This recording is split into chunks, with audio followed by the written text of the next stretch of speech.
Swarajya Samrajya Vibhutiresha Bhavat Kripa Shri Mahima Prasadat Prapta Maya Shri Gurave Mahatmani Namo Namaste Stu Punarnamostu Namo Namaste Stu Punarnamostu Namo Namaste Stu Punarnamostu Namastasmai Sadaikasmai Kasmai Chinmahase Namaha Yadetad Vishwarupena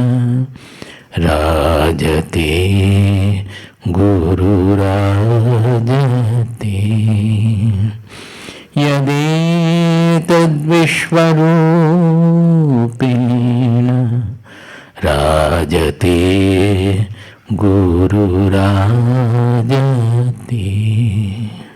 Hari Om. That's it. Now, we have announced that it will be bathing in the Upanishadic wisdom. Kathopanishad and Mundakopanishad are very well known.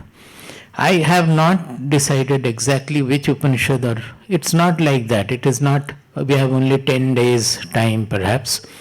There is no question of finishing any Upanishad or going through all the shlokas or anything. I don't have any such plan also. But I thought that being in the modern society, we should know what treasure we have, and in understanding that, we should try to understand the value, the relevance of this treasure in a modern manner, with a rational mind. Because our country doesn't have a history as we understand by the word history in English. In English, history means generally it is written about the past, which is not the current thing. And it is all depending on data, that information. Based on sometimes some theoretical deduction model will be there, but basically it is to talk about the data. In Sanskrit, the data we call Tathya. Tathya, ta, thaya. Tathya is data.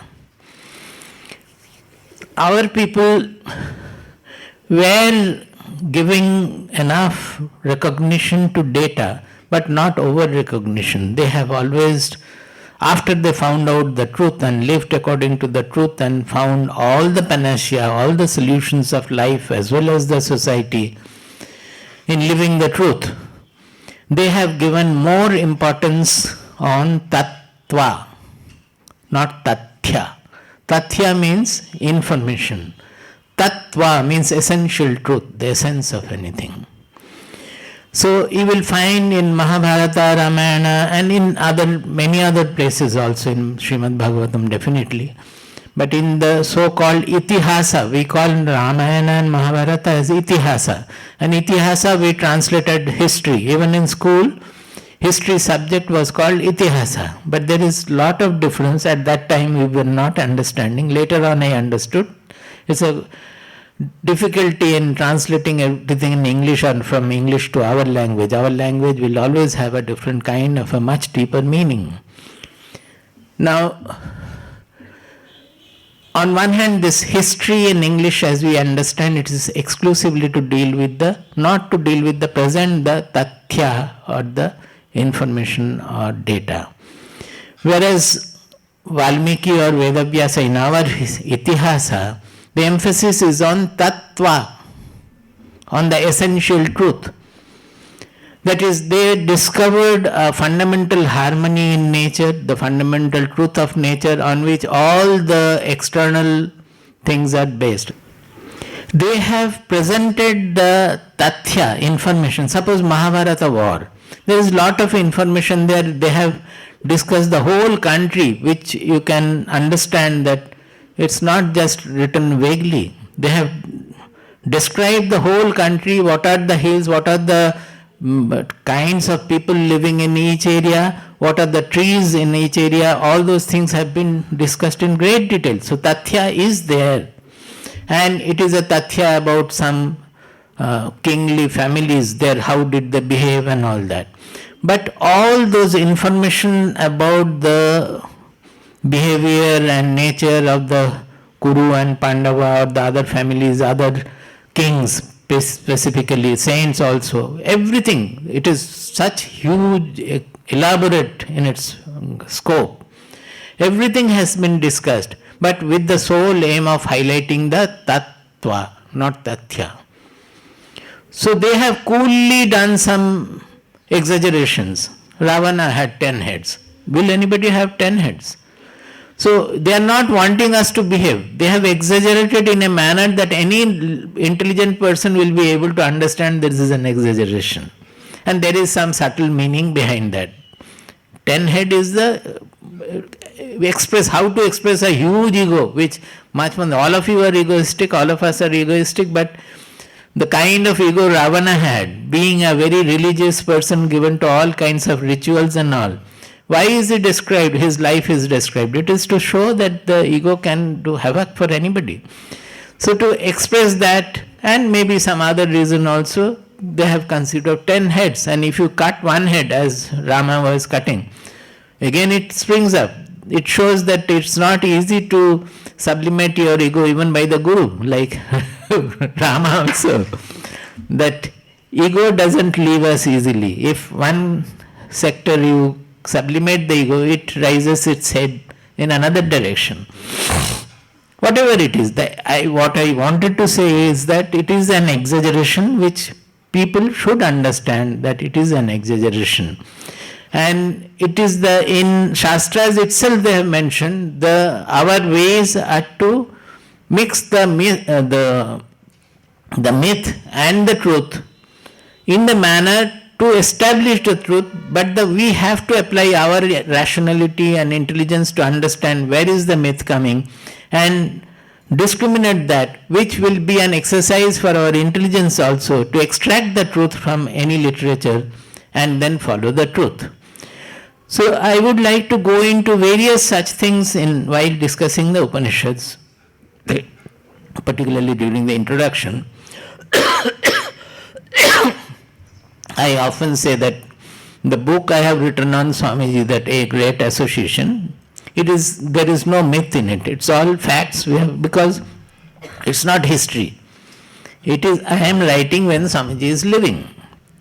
So it is a contemporary event I am writing. Exactly like Ramayana Mahabharata, when Valmiki was writing it is not a history because he was part of the story. It's a contemporary event. It is not history.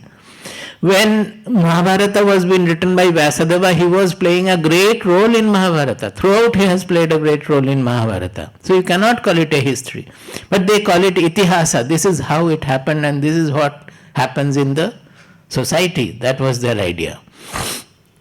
So there also I have taken incidents and behavioral various characteral points and also events, etc.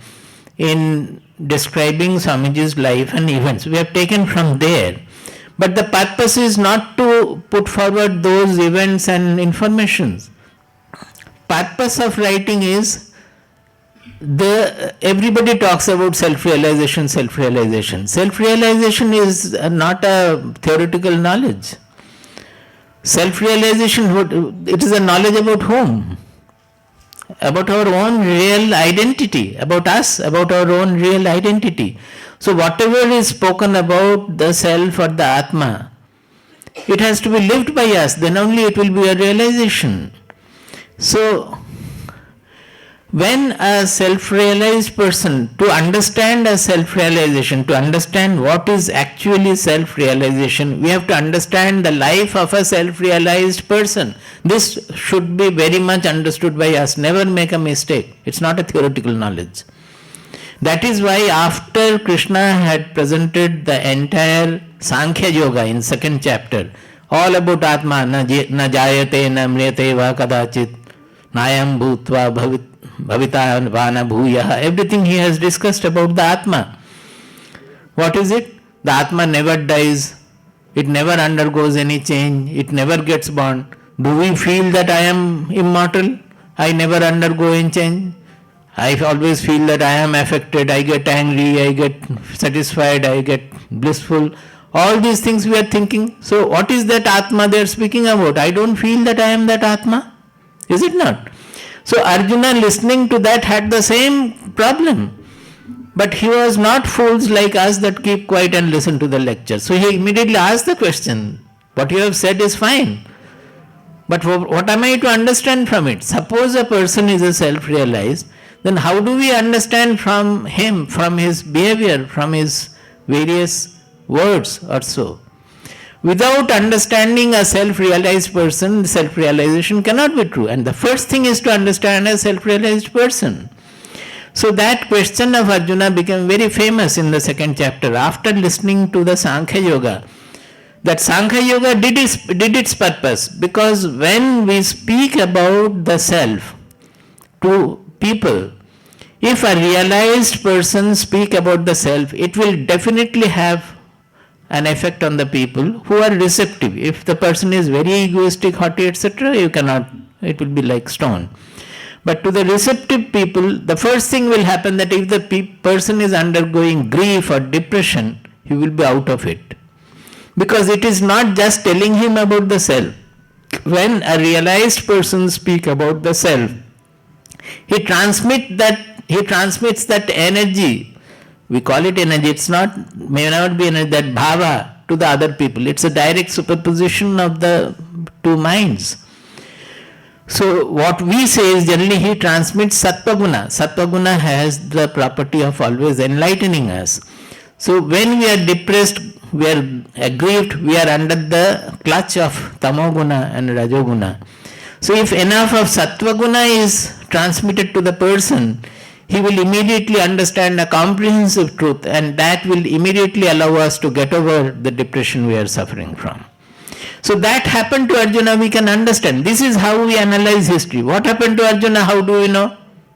See, we must learn how we are analyzing. How do we say that what happened to Arjuna? It is from Bhagavad Gita itself. He was grieving, he was saying so many things in the first chapter, in the second chapter beginning also. Then when he surrendered, he said that Shishyasteham Shadhimam Tvam Prapannam. I have taken refuge in you, O Krishna. You give me your discipline. I am your disciple. This is the first time in life he said, I am your disciple. After that, Krishna started speaking about the Atma.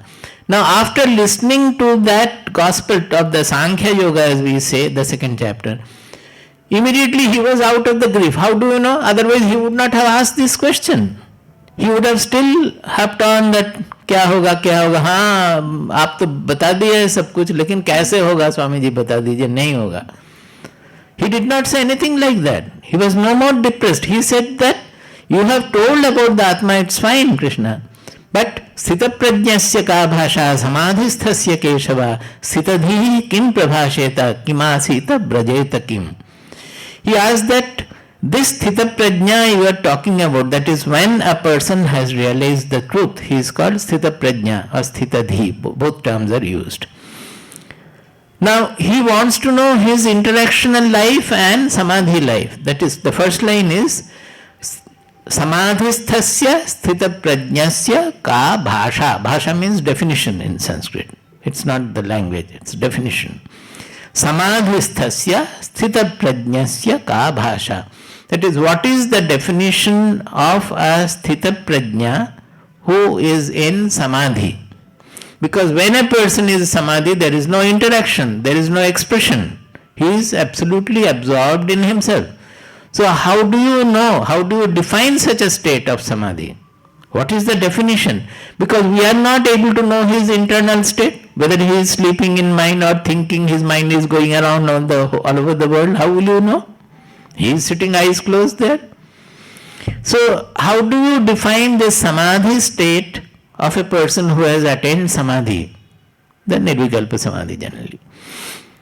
This is the first question. Second, Sthita Dhi. The Sthita Prajna means when his consciousness is absolutely still. In Samadhi there is no function, no mind, no buddhi, nothing is functional. All are there but they are not moving. Now he says that Sthita Dhihi Kim Prabhasheta, Kim Asita Brajeta Kim. When he gets up from the Samadhi, then he will interact in the world. He will not always be in Samadhi. Then he is out of then he will not have any use in the world at all if he is always in Samadhi. So he has to get up from the Samadhi. Will there be a difference? Suppose he had the Samadhi and come out of it. Will his life have a difference? Or he will be the same person, again doing all the whatever he was doing, the foolish things. So he is asking, Sthita Dhihi Kim Prabhashita, how will he speak? Kim Asita, how will he sit? Vrajeta Kim, how will he move around? This is figurative expression. That means all are interactional. That in activity, what are his activity from the insignia? How do we understand that he is a Sthita Dhi from his activities? So two are the questions. One is how do you define a person who is in Samadhi? And how do you express his active life? That consists of both the entire life. So his question was entirely on what is the life of a knower. If we come to know what is the life of a knower, then we can follow all that. Suppose I am getting agitated in everything. If I find that in a similar situation the knower is thinking differently, he is able to remain calm. So naturally I know that in these circumstances I should not get agitated. With our ideas and our own mindset, we may make many mistakes in understanding the knower also. Suppose I find the knower is talking very powerfully to somebody. Because we speak like that when we are angry, we will think that the knower gets angry then what is the difference? I also get angry in this situation, he also gets angry. But he has to be much more inquiring to find out that is there a difference between his anger or not. That can be easily traced. Suppose Swamiji is speaking to somebody, a very deep truth about the scripture, very calm, everything calm. Suddenly somebody comes, he has done something. He starts scolding him or say powerfully speaking to him in Rudra Murti, as we say, and very powerfully speaking to him, all of us will think that he got very angry. But the moment the purpose is done, he with the same quietness and calmness he is discussing the same thing. Now we have to think in that case that when I get agitated, am I able to come back to this kind of a topic depth so without any problem, with ease? This is how we have to analyze his behavior in various cases to understand what is the difference. Suppose when we were leaving the house in Kharagpur, joining the ashram, one person had taken all our furniture and fridge and whatnot, everything. So he was loading in the truck. Seeing that, I was telling him repeatedly, you give a proper packing, because I could understand that by the time he reaches home, all the furniture will be broken. Forget about the fridge, everything will be broken. But he is not responding. It appeared that he was not interested in the materials at all. Maybe he has been sent by his owner and this is the way our employees behave. So we cannot say. So seeing that he is not doing, what I did is that we had still left some our mattresses and all. I got onto the truck myself and I was putting the mattresses in between to protect the materials he had taken. Between the two things, putting some sheets and mattresses and all, protecting the material, getting onto the truck.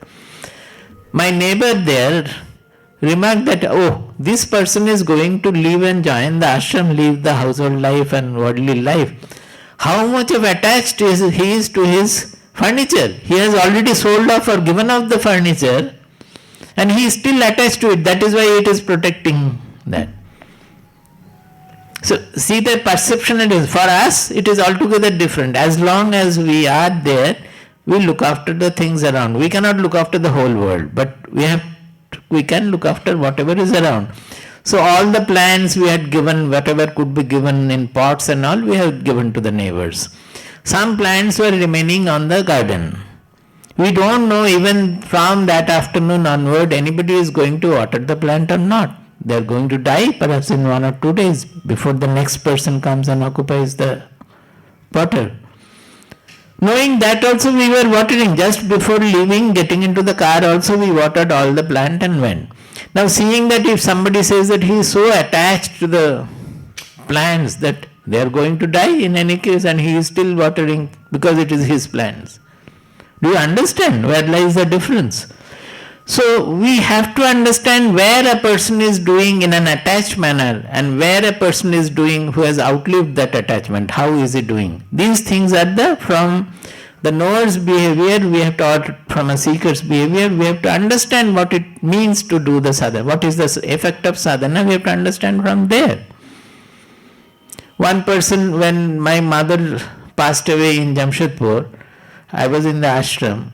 One person in the evening, he said that today I understood what is knowledge, or what something he said, spirituality. You know how? No, your mother has passed away, got the information in the morning. Throughout the day we are talking to you, we are observing you. Not a single time I found you sad or shedding tears. So this is how the spiritual person behaves. And not at all. You are seeing me in the ashram.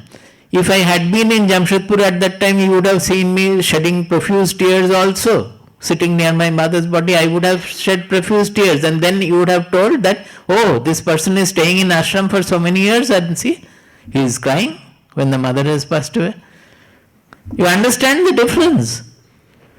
The question is, we are not behaving unnaturally, we are behaving very naturally, and when we are close to that situation, naturally we will think of many incidents which had happened where I had not served my mother or had given some pain to her, or so all those things will come if I sit there in the room where the mother has passed away, the body is still there, or the next day also. So we will be thinking about it, and naturally if you are a sensitive person, you will shed tears. But the difference is not that you will not cry and howl, oh, kya ho gaya, wahan ye. All those things will not be there. They come from the attachment. The shedding tears is a very good exercise. It expands our mind, it purifies our mind. So I explained to him, whether he understood, I don't know. So, स्थित प्रज्ञस्य का भाषा समाधिस्थस्य केशव स्थितधीः किम प्रभाषेत किम आसीत ब्रजेत किम. That how he behaves, that also we will not know easily, because his behavior will be outward behavior, almost we will think it is the same as we are doing. To understand that, we have to have certain humility and inquiry to understand where he behaves differently. Why is he doing like this? Only when the inquiry is there, we will be blessed with the knowledge. Now, I was talking about the great association. So there we have used various events and incidents of Swamiji's life to express the Tattva, not Tathya. We have used Tathya, the information about his life, but to express the Tattva, the essential truth of how the mind of a knower should behave or behaves, so that people can learn. That is why I always say that it is not a coffee table book. It is a sadhana, book of sadhana. If you read thoroughly, you will find that the picture, the quotation, the writing, everything is integrated there. Everything is speaking the same thing in harmony. So like that, our country literature was like that. They have used the information, but never to highlight as we do in Western history, that only the information. They have used the information to express the fundamental truth. That is why these histories are eternal history. You understand? Why Ramayana, Mahabharata, thousands of years have passed. Why they are still valid. And if you read some portions from Mahabharata, you will get all the suggestions on how to behave in life, how to rule a kingdom, how to be a good politician, everything is there. If only you read Shanti Parva also, you will get so much of suggestions. So they have become eternal. That the itihasa is eternal. History is not eternal. History is only talking about the past. Whereas itihasa is an eternal creation. Eternal means immortal creation. It is not only from the past. Although it is talking about something which happened thousands of years ago, but it is written at that time. That's the difference. But it is talking about something happened, but in a manner that the essential eternal element is highlighted, so it remains valid throughout as long as the human civilization will live on earth. They are the eternal creations. That is why we say the Ramayana, Mahabharata, they are eternal creations. Otherwise, history is not an eternal creation. If you are interested to know something, you will get the information, that's all. And there will be so many mistakes also. Now, in studying these, the real history or the real itihasa, we have to extract from them itself. Suppose in the Bhagavad Gita, we are finding that he is talking about the Vedas, Upanishads, Brahma Sutra, all the three are there. Now naturally we will think then the Bhagavad Gita is a later creation. It is from the shlokas we will judge like that. Not only that, it is saying in some shlokas clearly saying that this knowledge was with the kings earlier, but as the power corrupts, the kings in the present, they have got corrupted. I have come to re-establish the knowledge. Repeatedly he says, if you don't accept my words, Krishna, at least you follow, Arjuna, at least you follow whatever the Janaka did, the Shreshthas did. That means the Rajarshis, the kingly knowers or the knower kings who lived on this earth and ruled our country, you follow them. They are your model, role model, because you are a king, they are also kings. They were also kings. But they were Rajarshis, they were knower kings. So you follow their examples. So you can understand that Bhagavad Gita is a later creation based on the Vedas, Upanishads, Brahma Sutras, etc. Brahma Sutra also it says, Brahma Sutra Padaishchaiva, that by the Hetumadbhir Vinishtitaihi. Because the Vedas, they speak about the truth. Even the Upanishads, they speak about the truth. A direct just statement of fact. This is what it is. They will not analyze or rationally try to establish anything. They have just known that the truth is revealed and the words came out as a revelation. So they don't have any hetu madbhi, they are not causality, rationality, etc. like that. It is there, but not in the manner to establish that this is true. So we are putting. Brahma Sutra is a very regulated, very orderly text, done in a aphoristic manner, so that it remains, it is not forgotten, and people will be able to discuss and establish the truth from it. So all these differences are there. Now, going back to the whole thing, we would try to understand that what are the Vedas. You might be knowing, I have not said, the Vedas have got two portions. One is called Karma-kanda, that is the ritualistic section of the Vedas. Another is called the Jnana-kanda, the knowledge or wisdom part of the Vedas. This knowledge part is also called Upanishads. The knowledge part consists of it is made of the Upanishads. It is also called Vedanta or Vedashira. All these are used. Vedanta is the most common word used. That means this is the ultimate conclusion of the Vedas. They come at the end of the Vedas. And Upanishad also has some multiple meaning. We will go into that. But the Upanishads consists of they make the Jnana-kanda, the knowledge part of the Vedas. Now, in the ritualistic part of the Vedas, there is worship of various gods and goddesses.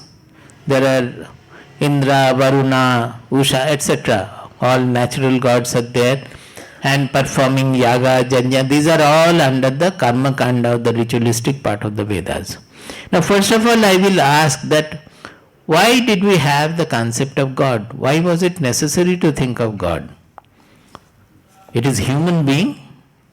Is it not a concept of human being? The God, existence of God or God, it's a concept of human beings, of us.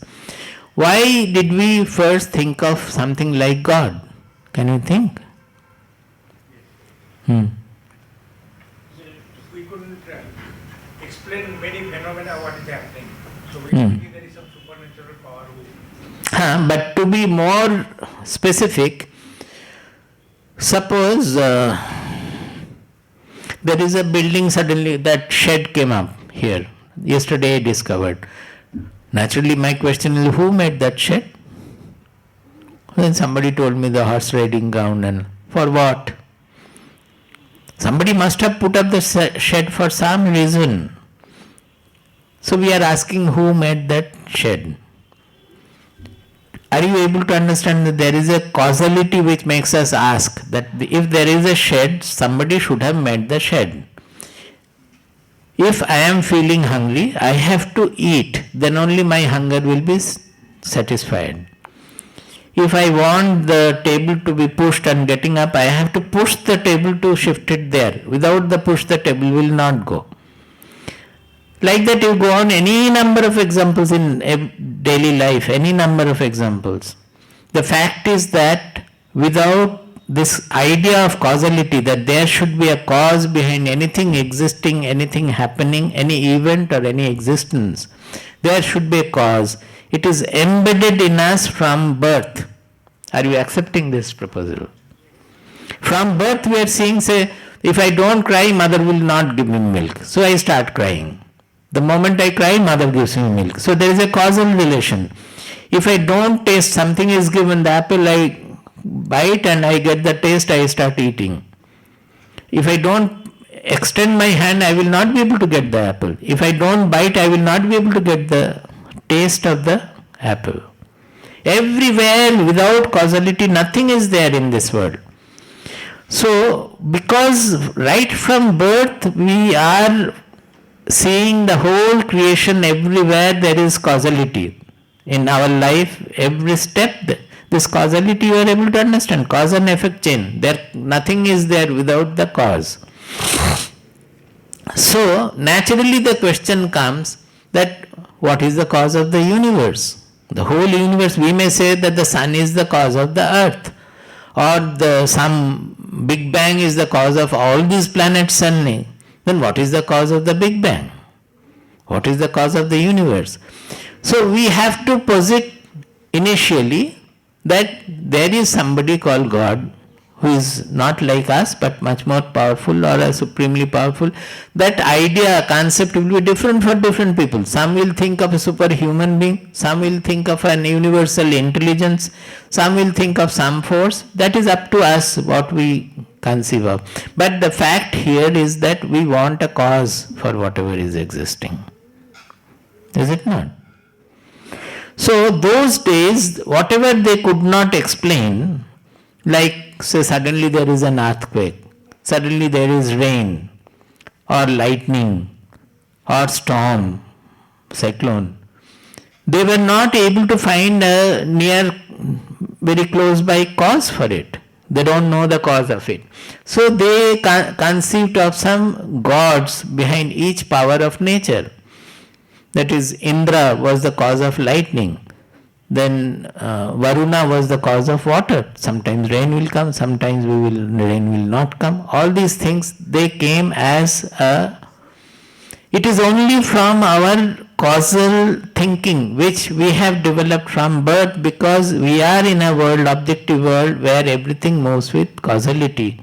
So we thought about the God, and initially it was not single God but different gods for holding the different power of nature. So when they want something, because they are not able to see the God or know who is He, who is behind this, they were not knowing.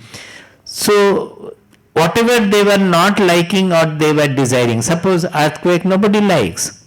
So to avoid earthquake, the ultimate cause of earthquake, the God who is responsible for the earthquake, if we can somehow please Him, then perhaps we will not have earthquake. Similarly, if it is lightning, the Indra is the god. If you please him, then it will not be there. Varuna, if you please, then you will have enough water. Like that, each god they were how to please and how to happen, how to do like this. So these thoughts, it went on changing, further developing, etc., which gave rise to various kinds of worship and yaga, yajna. Now, whatever happened during that time, if you can concentrate your mind by thinking of a god or so, it is our mind that works. Suppose 1,000 people together, they think of, say, thinking of God or not. The question is that we are thinking of a certain effect to take place. So we say Agastya, he sat on the, what is that mountain called? The Vindhya Parvat, which was absolutely dry. There was no rain. It was drought everywhere. So he felt for the people over there that rain should come there. He sat there and started doing tapasya. Now, the people who have great power of mind, they can do, individually they can do tapasya. But in the other case, under the leadership of such people or not, if many people join and they do a harmonious tapasya, that is building up the mind together, aggregating the mind together, it will have great effect generally. It has been seen and implemented, empirically we can conclude it has great effect. Our Ramayana says that even 5 people saying something in the congregating with a cause will definitely, you can think that God is present there. What does it mean? God is present there means their desire, their aspiration will be sanctioned also. So maybe in some doing the yaga, yajna, etc., particularly when it's a huge yaga, then lot of people are involved, lot of concentrated work is there, and the result also will be had. Whenever they were doing yaga for rain, we have also seen the rain comes. That if they do that kind of a yaga, there are prescriptions, then rain comes. It can happen because of the concentrated effort of the mind. Now, how will people concentrate their mind? To do that, you have to show some rituals and some other things to, otherwise they will be thinking of different things. How to make people's mind one-pointed. That was their main focus. So they have designed various things. The yaga, that how will be the homakunda, how many bricks will be there, what will be the fire. They have described the fire with having 7 kinds of flames, in which flame the offering is to be given. It is all to make us attentive to what we are doing. Here in Vishnu Sahasranama Yajna, you will find that while offering the Navadhanya, almost half of it falls outside the homakunda. Before we offer it, particles are falling here. Which in the Vedas, they say that if it happens like that, then instead of going to the heaven, you will go to the hell. So, naturally people will have to, this threat is given that if you do it wrongly, then you will go to the hell. And if you do it properly, then you will have the gain or you will go to the heaven. It is only to concentrate our mind, to make our mind attuned to that, attentive to that, whatever we are performing. And they knew the benefit of attention. When the mind can be concentrated in one thing, that mind will be able to concentrate on many other things also. The total effective, their characteral power will increase. Their efficiency will increase. So we need not completely poo-poo the rituals. The fact is that now nobody is doing the rituals. Nobody is doing yaga yajna. But it doesn't mean that they were meaningless. They were designed with a certain purpose. Now, if we go into the history, you will find that although I told you that the ritualistic part, Karma-kanda is part of the Vedas and Upanishads also part of the Vedas. Even Bhagavad Gita is also based on the Upanishads, that means based on the Vedas. Now, when you go to the Upanishadic section, you find that they have critically analyzed the Vedic rituals and practices and condemned all those like anything. In Mundaka Upanishad, they are saying they are like they are like the fragile raft. You have started on it from one bank, you don't reach the other bank, you get drowned. In Bhagavad Gita, they are saying that it is just like the flowers without any fruit. They are only pushpitam, yamimam pushpitam vacham. They are only flowery language, you do this, you do that, nothing is going to happen. And why do the people do it? Because they are desireful, they want that. That means, what is that? Suppose it is said that if you do this yaga, then you will, after death, you will go to the heaven. Now let us analyze the whole thing. That means you are not satisfied with the life here. Whatever enjoyment you are wanting to indulge in here, still higher enjoyments are spoken of. Without any break, you will have those enjoyments in the heaven. So you want to ensure that after the body falls, we will do. But to do that, what they are making you do is to lead a good life, to be disciplined, do this, do that, which will restrain your indulgence, restrain your irregular behavior, which will restrain your mind. So it is actually they are bridling your mind, intelligence and character with the with the carrot of heaven. That you do this then. So what I wanted to specify here is the Upanishad, you will find the Vedas are thoroughly criticized. Not in one shloka, shloka after shloka, they are saying annena niyamana yathandha. They are those who are saying that these rituals are everything. They are like leading the blind man by another blind. So if one blind person walks, his probability of falling into a ditch is much less than if suppose 15 people are walking and led by one blind. If he falls in that, all the 15 people will fall there. So they have thoroughly criticized the rituals, saying that, and why do people take to it? He said, Kama, they are all desireful people. They are not happy with the enjoyment had in this life here on this earth. So they want to go for something else, look for something else after the body falls. Whereas they are forcing you to see where lies the heaven. It is right here. If you can purify your mind, if you can discover your real identity, then you will be always floating in the contentment and bliss. So no heaven and hell you will ever look for. And also in the description of heaven also they have done it very cleverly. In Kathopanishad, Nachiketa is telling about some heaven, where there is why heaven? Because it is so nice, because there is no hunger, no thirst. You are supposed, just don't take his word like that. If there is no hunger and no thirst, then 75% of the life's enjoyment is gone. If you don't have hunger, will you enjoy food? If you don't have thirst, you will not enjoy even drinking water. The most simple and pure enjoyment we can get by drinking plain water, not any other drink. That also will not be there, forget about other drinks. So is it really a heaven to go? Or it should be shunned? So they have cleverly put things so that we think and we analyze and come to a conclusion that the whole Vedas, the way they have done, it is not to lead you to the ultimate. It is only to bridle your life, bridle your indulgences, bridle your mind. But if you think that that is all, then you are the worst of the fools. Upanishad says, Mundak Upanishad says, that if you think that is the highest, the Vedic rituals and performing the yagas, that is the highest, then you are the first of the fools.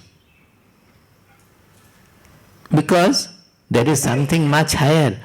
By pursuing this yaga, yajna, your mind will be bridled and you will be fit to pursue the knowledge, so that with a disciplined mind, when you study the Vedanta, you will be able to understand the truth. There will be a fitness to grasp the truth.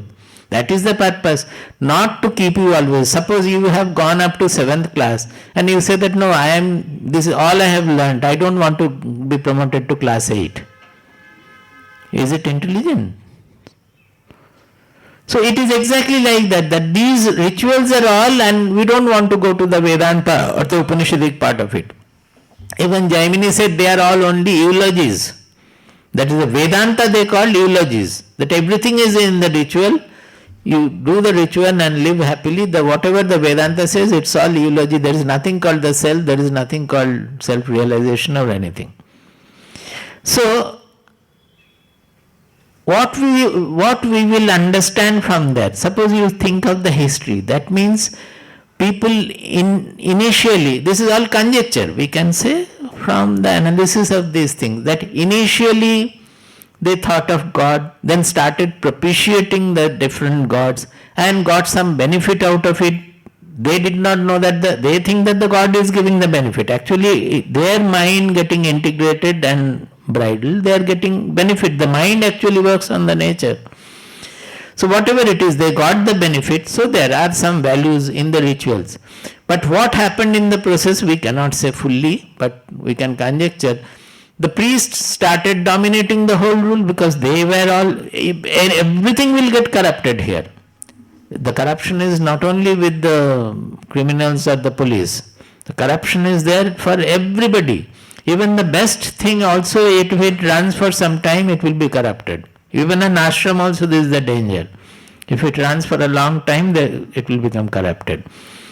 Because after some time, the essence will be forgotten. So our Shastras always say that everything you, first of all, focus on the core, essential truth of the universal truth of your Atma, and then do everything getting established in that truth, do everything. So they must have highlighted, the Upanishads are saying that they are highlighting the ritual so much that they say that this knowledge is nothing. So these people who understood the societal degeneration during that period of the ritualistic period, they started propagating the Upanishads. They discovered that whatever, maybe some of them are very scientific oriented mind. So they said that is it all? What are we doing? By that what will happen? Does that God for whom we are doing the yaga, is that God there? And even if he is there, how to be sure that it is reaching whatever we are offering is reaching him? So is it just an allegory, some sort of an imagination we are hosting on? Is there no truth? More important is that, is the life we are living in this world has got any meaning? What is happening when we undergo the death? Is there anything beyond when the body falls?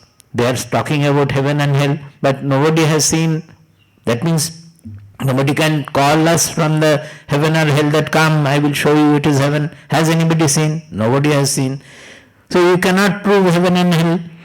But at the same time you cannot disprove also. Can you say that heaven is not there? How will you prove? Can you say that hell is not there? You cannot prove anything. So they have taken this heaven, hell, punarjanma, etc. as concepts which can neither be proved nor be disproved. The whole ritualistic science of Vedas are based on these concepts which can neither be proved nor can be disproved. Taking that advantage, they have given some disciplines which will have a direct effect on our character. If we follow the discipline properly, it will bridle our mind. It will make our mind disciplined and powerful. That was the idea. So they investigated into it that what is the truth of life and all. So they found that we cannot find the truth in the external world, in the objective world. So they started looking within. First of all, let me know who am I who is looking at the world. This was the inquiry, as in Kathopanishad it says, Paranchikhani vyatrinat swayam bhuhu tasmat parang pashyati na antaratman kaschid dhiraha pratyagatmanam aikshata avritta chakshuhu amritatvam icchan. Pratyagatmanam aikshata. That means he is saying that Brahma, the creator, so-called creator, whether creator is there or not is different. We have been created in the manner that all the sense organs are always outgoing. They are always looking outside. Never looking within, that who am I who is looking outside. Even outside, initially we'll think the gross objects. But go farther in, when the thoughts are coming in our mind, are we not knowing the thoughts? Are we not looking at the thoughts? How will we know when office thought has come, mother's thought has come, father's thought has come? It is we, the consciousness in us, the Atma, which is looking at the thoughts. So that is also outgoing. We are not looking into the consciousness which is revealing the thoughts. Our focus is on what is revealed, is the expression clear? The consciousness is revealing the external world as well as the internal world of thoughts, concepts, everything. But our focus is always on the objects as well as the subtle internal objects inside the thoughts, emotions, etc.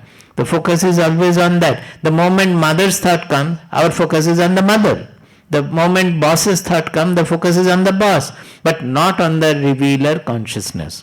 So we always miss the revealer, which is the ultimate truth, which is the God, which is the Paramatma, which is the Brahman. We always miss.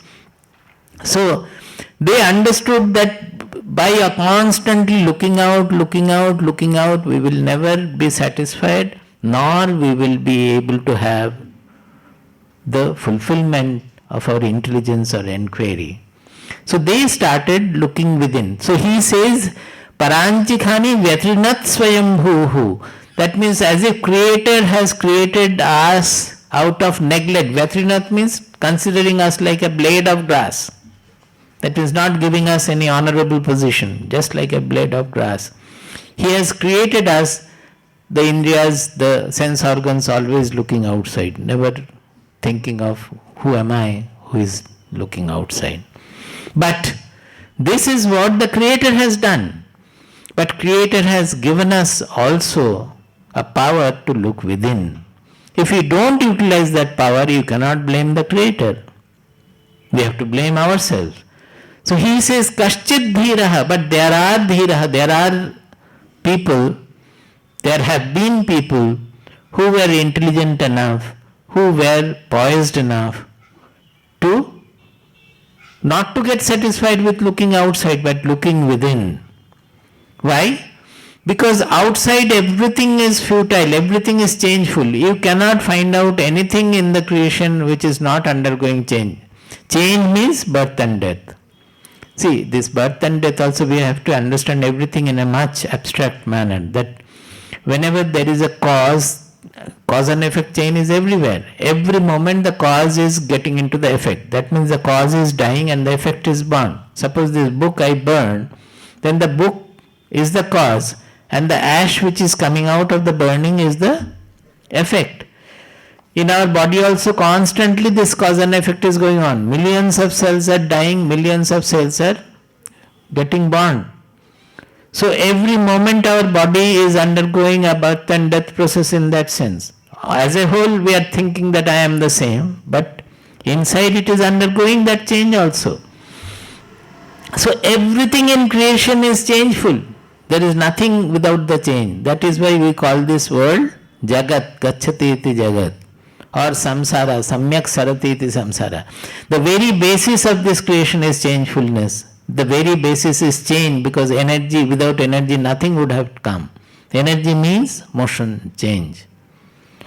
So knowing that here everything is changeful, can there be anything which is unchangeful, which is not undergoing change? They started thinking about that.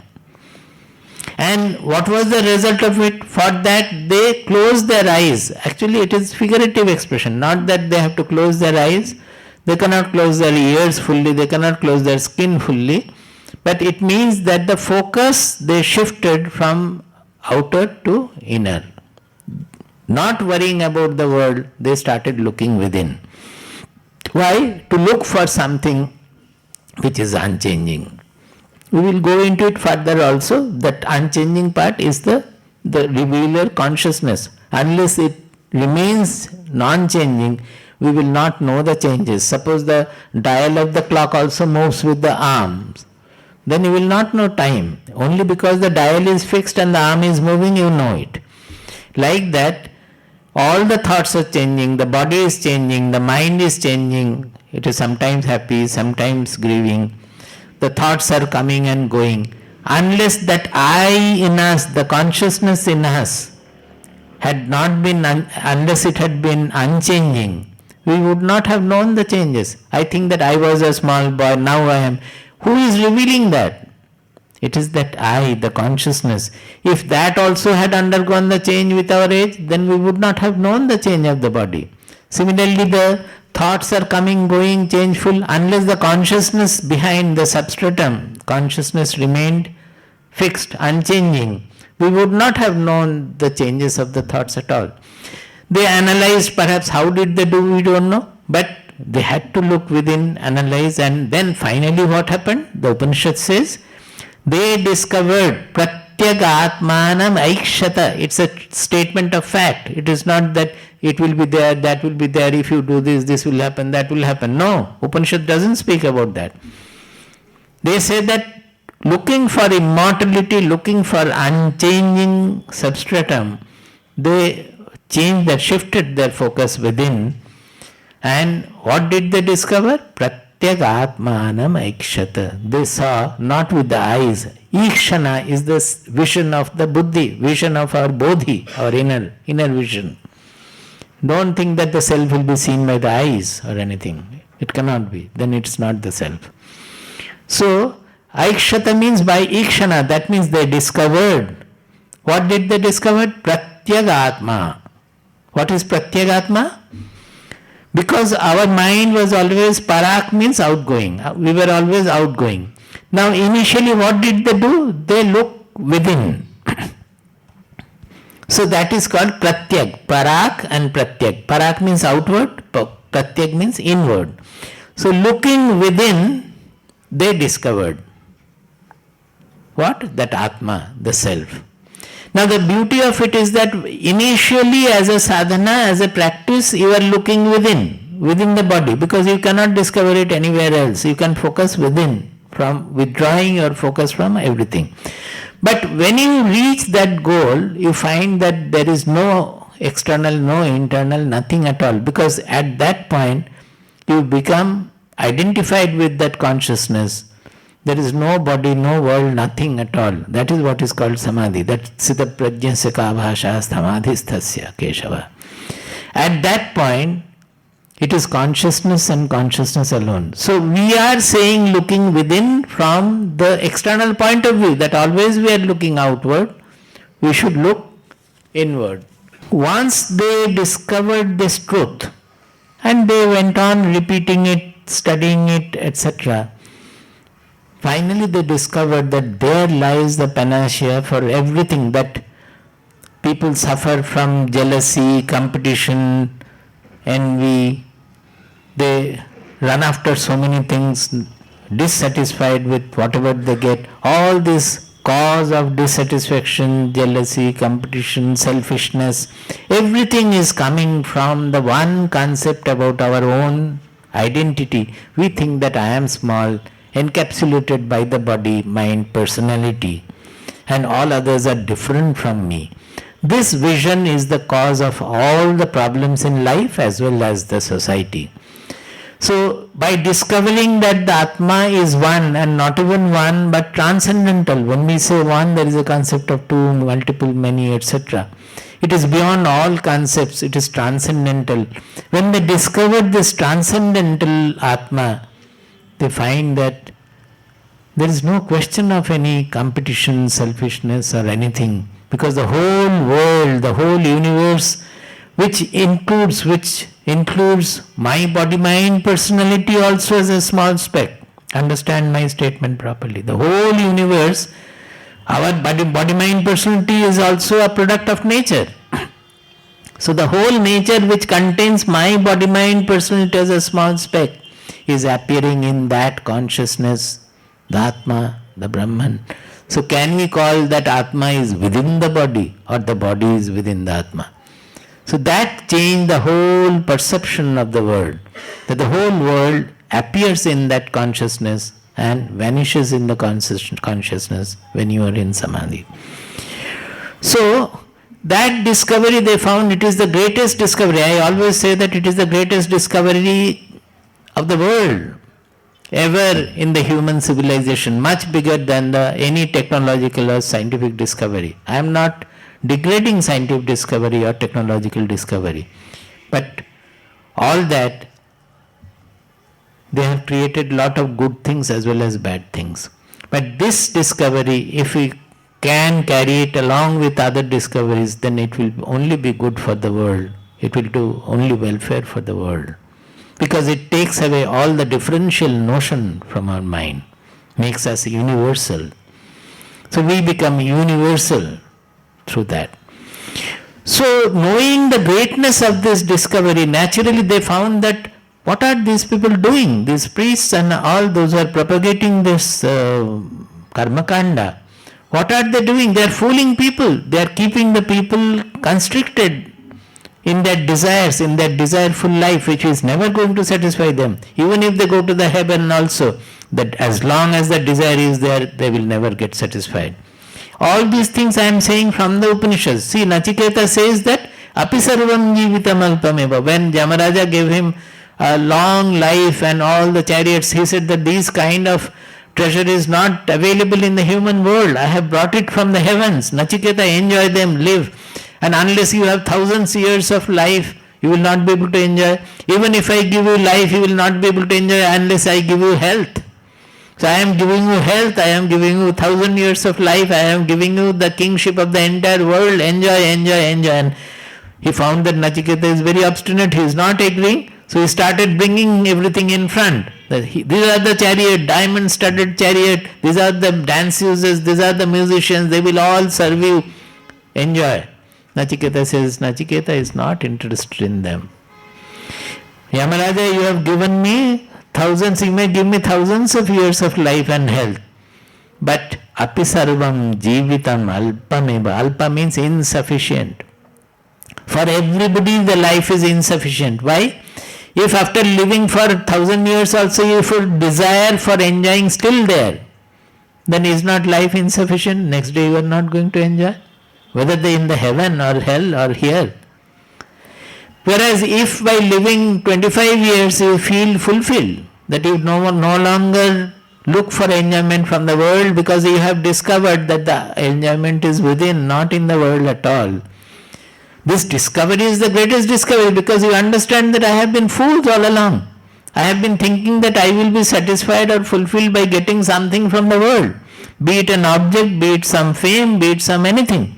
But do I not have the intelligence to look around in the world that nobody has ever become fulfilled by getting anything from the world? Where the richest people in the world satisfied? Most of them gone mad or ended up in the jail.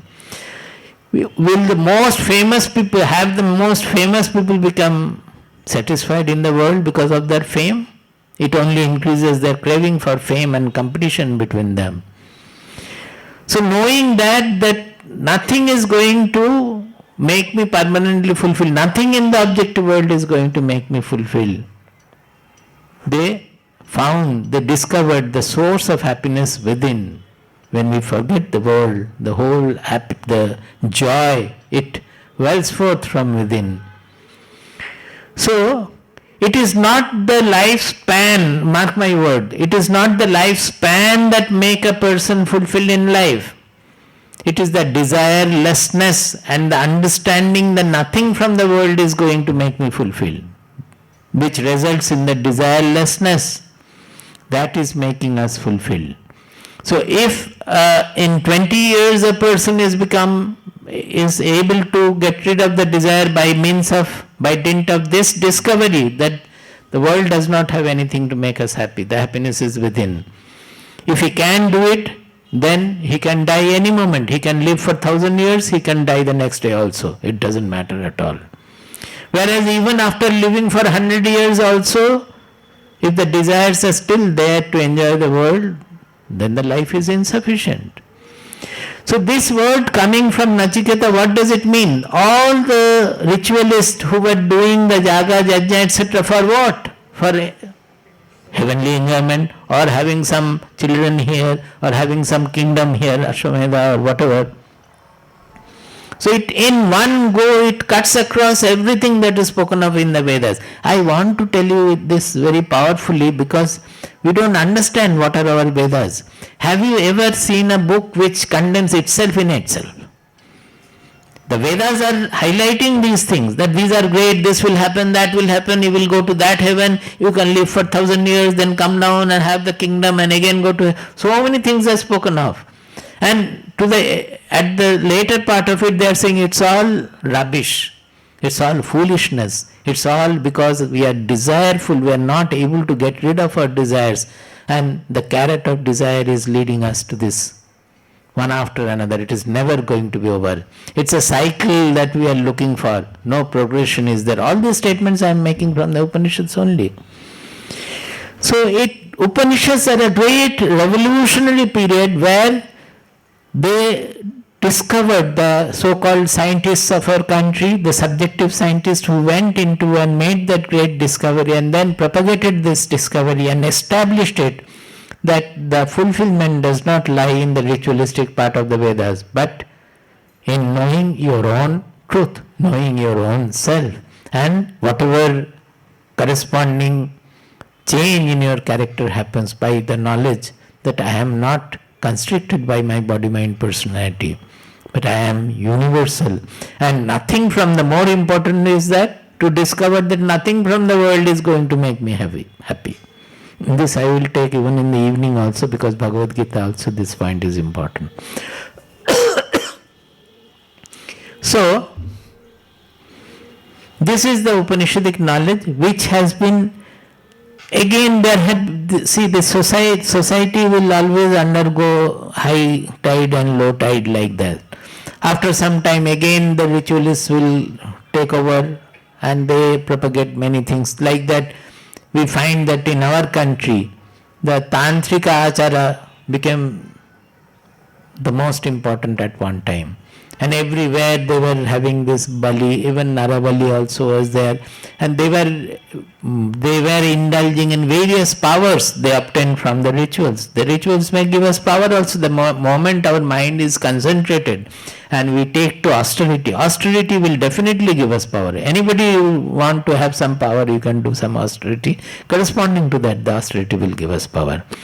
If we want to have real power, we have to discipline our mind. If we always follow whatever our lower tendencies do, we will lose all our power. It can never happen. We can never gain power. So again the Tantric Acharya became flourished when Shankaracharya came, and he had to defeat all the Karma-kandis. You know his argument with Mandana Mishra. Actually it was supposed to be with Kumaril Bhatta, but Kumaril Bhatta was at that time committing suicide. Committing suicide means, the detail I will not say now. In the Tushagni he was dying. So he said that my greatest disciple is Mandana Mishra, you please argue with him, and if you can defeat him, that is your victory. So Shankaracharya again established this Upanishads, because all the 11, or not all, but the principal 11 Upanishads, he wrote the commentary and propagated it. Now initially when the Upanishads came, it was all called Shruti. Shruti means it was moving from word to word of mouth. There was no writing at all. It is all prehistoric. But it was going from mouth. The Guru will tell and the Shishya will listen, and he has to absorb from there. So you can easily understand the kind of one-pointedness, concentration necessary for that. And it continued like that. Later on, sometimes when the writing was possible, they were written down. That is how it has come. But originally all these were Upanishads are called the Shrutis. They are to be heard from the teacher's mouth. Why? Because the words of the scripture by themselves, people will not be able to get the power from it. The words of the scriptures have to be lived by a person. So who becomes a guru? Who has lived the words of the scriptures. By that, the words have become powerful in him, and he can transmit that power to the next generation. So listening from a realized Guru is very important. In our scriptures always it is said that Guru Mukhat Shravanam. We have to listen from a person who has realized, otherwise it will not communicate the power. Truly speaking, each word of scripture is a powerful tablet in itself. They are blazing fires, but they are not just words as we see or as we pronounce. They are all blazing fires, but we have to know that they are fire. So the words of scripture, when we live, they become the fire, and then only the scriptures become true of us. It should come to a point where we can say that, well, I would have also discovered it, I would have also said it. That is, the discovery has to be first-hand discovery, so that we can say that whatever the Upanishads are written, yes, it is true. From my experience, I find it is true. That is how this is living for thousands and thousands of years. Otherwise, it would have vanished from the society. If it was not verified in every era and reconfirmed by the people who did the sadhana and realized the same thing, it would not have existed. It would have gone like any other literature. It goes in 200, 300 years, the literature goes. So that is the greatness of the Upanishadic Vidya.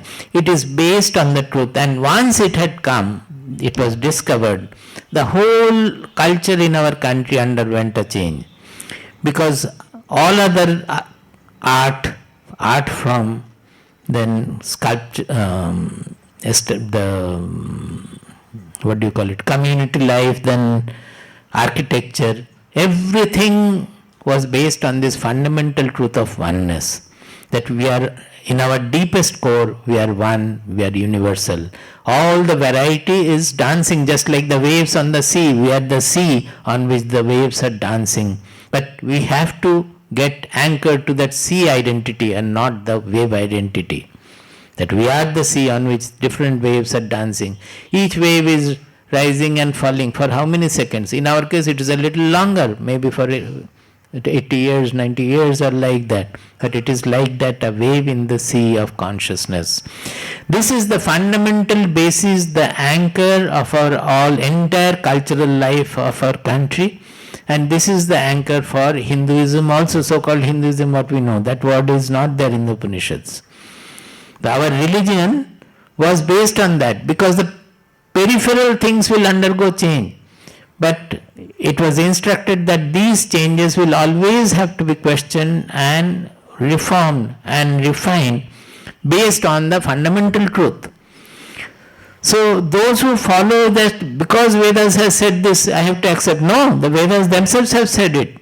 That yukta yuktam prajanihiyat baladapi vichakshanat anyattu trinavatyajyam apyuktam brahmayunihi. There are various statements that if you find, this verse means that even if a small child, he speaks something reasonable, rational, you have to accept it. And if it is not rational, it is not reasonable, even it comes from the Brahma himself, the creator, simply reject it like a blade of grass.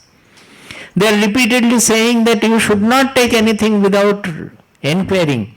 They are saying that you should not question it, denying its value also. But you must inquire about the truth of it.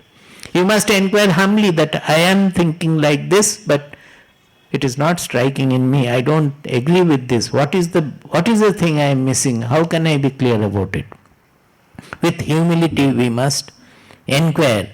And only when it satisfies our intelligence we should take to it. So this is the greatness of the Upanishads. The Upanishad term also means it.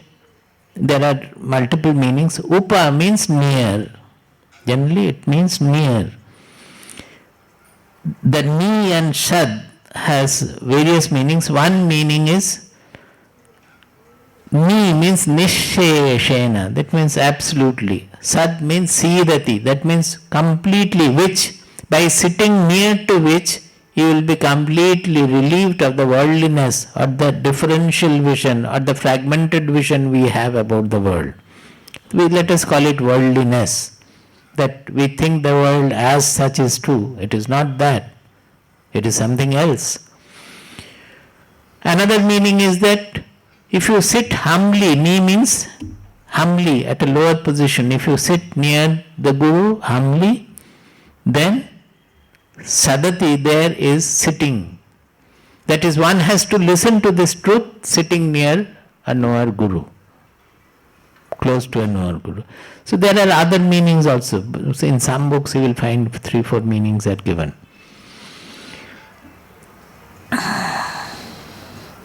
So every Upanishad is started, generally when we read, we start with a Shanti Patha, it is called. Shanti Patha means, because it is speaking of the highest truth, it needs the mind to be not just concentration. Concentration is needed when you are reading physics, chemistry, mathematics, that you have to concentrate on it. Here it is not like that. The mind has to become sky-like. It should be free of all worries, all greed, ambition. If all that constricts the mind, unless they are completely relieved, the truth will not dawn in that mind. So the communication takes place maximum, optimum. They are to set our mind in a very receptive mood, where the mind is freed of all its constrictions, it becomes peaceful. Following me, you chant, and try to chant with the same pronunciation as I am doing, and with the same meter and same laya. That is, if I take to chant half a second, you should not prolong it to 2 seconds and finish it in 1/4 second. Try to keep the same speed. When the chanting, group chanting comes in unison, it will have much greater effect than chanting alone. So try to build up that force which works on us.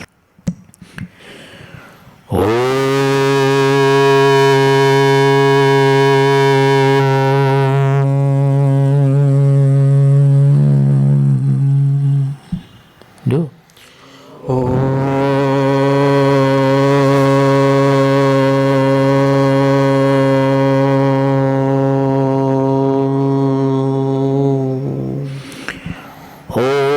Sahanavavatu. Om Sahanavavatu. Sahanau bhunaktu. Sahanau bhunaktu. Sahaviryam karavavahai. Sahaviryam karavavahai. Tejasvinavadhitamastu. Tejasvinavadhitamastu. Ma vidvishavahai. Ma vidvishavahai. Om Shanti Shanti Shantihi. Om Shanti Shanti Shantihi. Om Shanti Shanti Shantihi. Om Shanti Shanti Shantihi. See, these are called self-addressed prayer. The word you should not forget. Self-addressed prayer. Even if we may pray to the ultimate truth or so, but actually it is self-addressed, because where is the ultimate truth? It is within. So Om represents the ultimate truth. The Atma, the Brahman, everything.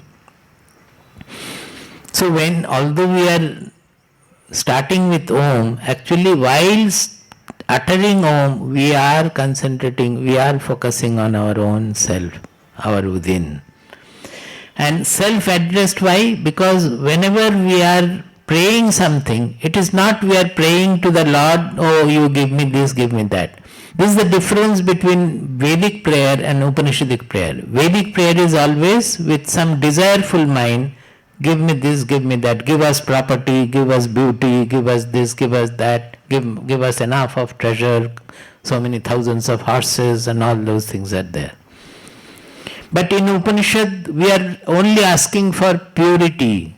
We are asking for the truth. And if our mind, suppose I am praying for purity, so unless we think in our mind a pure something, suppose while asking for purity we are thinking of blaming somebody, the mind is thinking of blaming somebody, quarreling with somebody, that day I did not reply properly, today I will take a lesson and all that, then the prayer will not have any effect. If while praying give me purity, our mind gets filled with the emotion, pure emotion, the emotion of purity, then only it will have its effect. That is why it is called self-addressed. In other words, we call it the emotional association of the mind. Any chanting to become powerful and effective, we have to have emotional association. When we are thinking of the entire universe, that entire universe should dawn in our mind that we are thinking of something infinite. That infinitude should dawn in our mind. So that is how with the emotional association the prayer becomes powerful and it works on our mind. So these are all self-addressed prayer. It is only to set our mind in tune to make it receptive for the ultimate truth. That is the purpose of the Shanti patterns. So all of these will end with Shanti, Shanti, Shanti. There is some meaning assigned to the three Shantis also. We have discussed many times, but I will tell also. Tomorrow we will do it.